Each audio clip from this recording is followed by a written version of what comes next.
रज्जू ने बच्चे को गोद में उठा लिया। झोपड़ी से बाहर निकल बाजार की ओर चल पड़ा। बच्चे के अनिश्चित परंतु आशामय भविष्य के लिए आज वह ममता जैसी मधुर और बलवती वस्तु को लात मारने जा रहा था, लेकिन वह बेबस था। बच्चे के मुंह में दूध की बूंद गए दूसरा दिन था। कुछ ही पल में वह बाजार जा पहुंचा। वहां विशेष चहल पहल नहीं थी। फटे और मैले कपड़े पहने हुए बाजार के गर्द गुब्बार का अंग बन गया। किसी ने उसकी ओर देखा तक नहीं। उसे एक दुकान बंद दिखाई दी। तख्ता काफी चौड़ा था। उसने चारों ओर देखा और फिर बच्चे को वहां लेटाकर वह चुपके से आगे चल दिया। बच्चा कुछ देर चुप लेटा रहा। आखिर उसने अपनी बड़ी बड़ी आंखें इधर उधर दौड़ाई। शायद भाग गया। जोर जोर से चिल्लाने लगा। लोगों का समूह इकट्ठा हो गया। किसका बच्चा है? किसका बच्चा है? कितना सुंदर है? सब एक दूसरे से कह रहे थे, लेकिन उसे अपनाने वाला वहां कोई भी नहीं था। एकाएक भीड़ के पास एक नीली कार आकर रुक गई। सिर निकालकर कार में एक व्यक्ति ने पास वाले आदमी से पूछा, क्यों जी, क्या हुआ? यहाँ भीड़ क्यों लगी है? उसने जवाब दिया, जनाब, एक लावारिस बच्चा पड़ा है, लगभग 1 साल का होगा। कल मैं बैठे व्यक्ति को कुतूहल सा हुआ। कार से उतरकर वे बच्चे की ओर देखने लगा। बच्चा बहुत सुंदर था। वह उस पर मुग्ध हो गया। 2 मिनट एकटक उसकी ओर देखता रहकर आगे बढ़ा और उसे गोद में ले लिया। उन्होंने कहा, मैं इसके माँ बाप का पता लगाने की कोशिश करूँगा। किसी को कोई आपत्ति नहीं थी। शहर के नामी वकील तथा म्युनिसिपल कमिश्नर बाबू राधानाथ को कौन नहीं जानता। बच्चे को लेकर वे कार में जा बैठे और कार वहां से चली गई। बाबू राधानाथ ने 2-4 दिन बच्चे के माता पिता को पता लगाने की कोशिश की, लेकिन वह असफल रहे। उनकी अपनी कोई संतान नहीं थी, इसलिए उन्होंने बच्चे को स्वयं पालने का निश्चय किया। एक विलायती तथा एक हिंदुस्तानी धाय और 2 नौकरों की देखरेख में बालक का पालन पोषण होने लगा। शाम सवेरे गाड़ी में बैठाकर बच्चे को हवा खिलाई जाने लगी। दोपहर के आमोद के लिए 2-3 प्रकार के झूले डलवा दिए गए और खुश होता था। वह यही चाहता था, लेकिन कभी कभी वह हृदय के उठने के लिए बेचैन हो जाता और 1-2 बार उसकी आतुरता उसे खींचकर बाबू राधानाथ के बंगले तक ले भी गई। अंदर जाने का साहस न हुआ, लौट आता और सारा उत्साह भंग हो जाता। इस प्रकार बाबू राधानाथ के बंगले के इर्द गिर्द चक्कर काटते हुए रज्जू ने 6 वर्ष बिता दिए। एक दिन रज्जू वहां पहुंचा तो दरवाजे को बंद पाए चकित हो गया। इधर उधर देखा, दरवाजे के बाहर एक चौकीदार हाथ में डंडा लेकर बैठा हुआ था। जो उसके पास गया, चौकीदार ने उसकी ओर बेलापरवाही से देखा। जेब से डिबिया निकाल चूना और तंबाकू मलने लगा। चौकीदार को इस तरह अकड़ता देखकर रज्जू ने उसे फुसलाना चाहा। उसने कहा, जय राम जी की भाई साहब। चौकीदार पिघल गया, नरमी से जवाब दिया, जय राम जी की। दरवाजा क्यों बंद है भैया? रज्जू ने तंबाकू और चूरा मुंह में रखते हुए चौकीदार ने कहा, क्या पूछते हो? अमीरों के चोचले हैं। 7 वर्ष का लड़का और उसे पढ़ने के लिए विलायत ले गए, मानो देश में स्कूल का अकाल पड़ गया हो। विलायत? उसे विलायत ले गए? चौकीदार अपनी उमंग में था।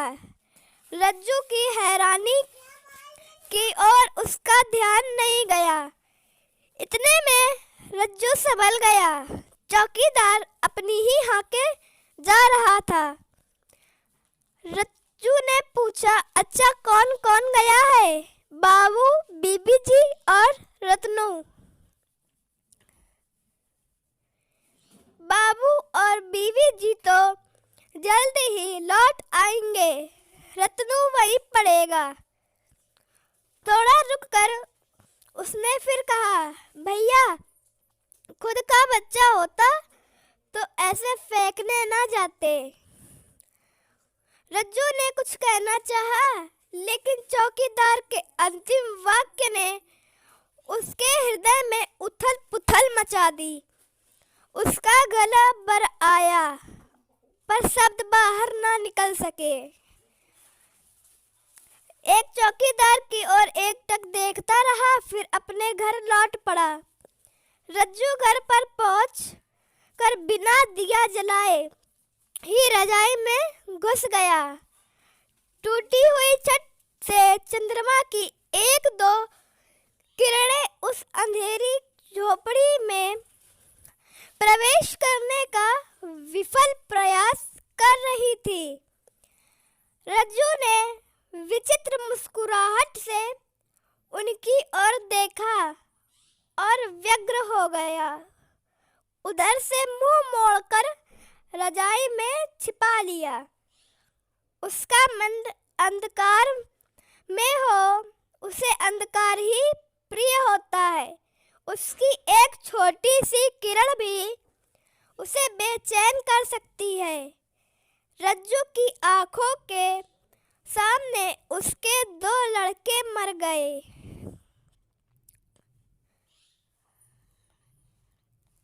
और एक लड़की मरी।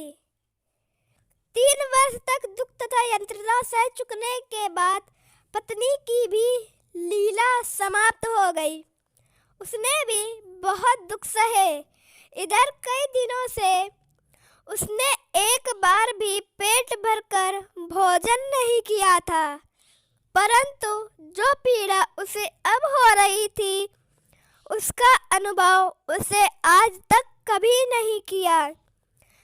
एक वस्तु उसकी होते हुए भी उसकी नहीं थी। उसकी यह स्थिति बिल्कुल नई और अत्यंत करुणाजनक थी। रज्जू सुबह से प्रतीक्षा में बैठा था। उसका बेटा आज 14 वर्ष के बाद विलायत से लौटा था, परंतु उसका दुर्भाग्य कि जब तक लड़का शाम की सैर को न निकले, रज्जू को उसके दर्शन नहीं हो सकते थे। उसकी आंखें एक टक लगी थी, हृदय धड़क रहा था। कल्पना उसे इधर से उधर उड़ा रही थी। उस दिन रज्जू को आकाश का रंग अत्यंत प्रिय मालूम हो रहा था। अचानक बवंडर उड़ाती हुई एक कार रज्जू के पास आकर रुक गई।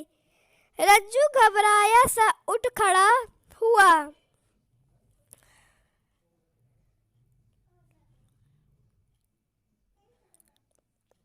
और कार में देखा, शोफर के सिवा कार में कोई नहीं था। पास चला गया और डरते डरते शोफर से पूछा, भैया कार किसके लिए आई है? शोफर रज्जू को जानता था। जब से नौकर हुआ था, उसने रज्जू को घर के आसपास कहीं ना कहीं बैठे हुए बहुत बार देखा था। 2-4 बातचीत भी हुई थी, इसलिए उसने बिना कुतूहल के जवाब दिया, छोटे साहब सैर को जा रहे हैं। कब? रज्जू का भरा घर आया, अभी थोड़ी देर में, शोफर ने मोटर के हुड को नीचे गिराते हुए जवाब दिया। रज्जू दरवाजे के पास मकान की ओर टकटकी बांधे खड़ा हो गया। 10 मिनट भी ना गुजरे थे कि एक युवक की मूर्ति प्रकट हो गई। गोरा रंग, बड़ी बड़ी आंखें, मुस्कुराते हुए होठ, विलायती सिला हुआ बढ़िया कोटिंग का suit, silk hat, silk tie और चमकता हुआ जूता। रज्जू भौचक्का सा रह गया। जहाँ खड़ा था कुछ क्षण वहीं खड़ा रहा। यही छोटे साहब थे। आखिर में रज्जू ने खुद को संभाला और कपड़े ठीक ठाक करके कार की ओर लपकते हुए रत्नू के पास जा खड़ा हुआ। क्या चाहते हो? पुत्र ने पिता से पूछा। रज्जू की जुबान पर मुहर लग गई। मूर्खों की तरह टुकुर टुकुर देखता रहा। शायद कोई भिखारी है, रत्नू ने सोचा। जेब में हाथ निकाल कर एक आना रज्जू की ओर फेंक कर कार में जा बैठा। कार एक क्षण में ही गायब हो गई। रज्जू ने कार की ओर देखा और फिर पैर के पास पड़े हुए निकिल के टुकड़े की ओर देखने लगा, पर उसकी आंखों से 1-2 आंसू टपके और फिर रुक गए। रज्जू अपने किए सौदे पर वह किसको दोष दे सकता था? ऐसी और कहानी देखते रहने के लिए हमारे चैनल ऋचा वॉइस को सब्सक्राइब करें और वीडियो को लाइक करें। कमेंट में ज़रूर बताएं कि आपको कहानी कैसी लगी। धन्यवाद।